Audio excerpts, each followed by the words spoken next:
Amis, cette semaine, Lag BaOmer, Iloula de notre maître, Rabbi Shimon Bar Yochai. Dans le Zohar Kadosh, Rabbi Shimon Bar Yochai, Parashat Tazria, dit quelque chose d'intéressant.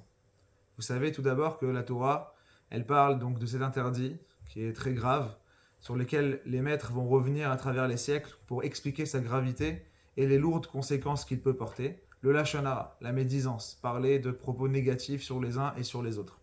Mais Rabbi Shimon Bar Yochai nous apprend l'enseignement suivant.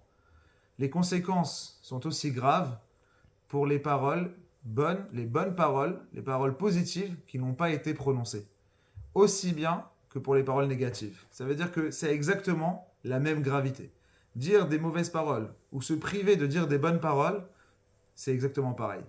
Alors on a l'impression que si on n'a pas dit du mal, on n'est pas dans l'erreur. Or, Rabbi Shimon Bar Yochai nous apprend que nous sommes dans l'erreur dès que l'on s'est privé de dire des paroles positives. Et ça, c'est tellement important. Combien de fois on aurait pu dire des bonnes paroles?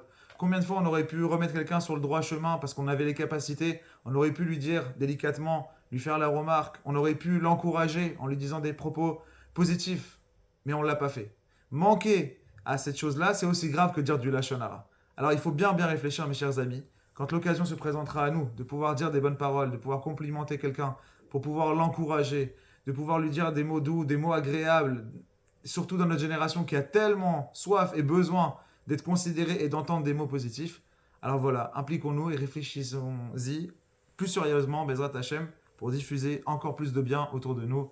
À très bientôt. Shabbat Shalom, au revoir.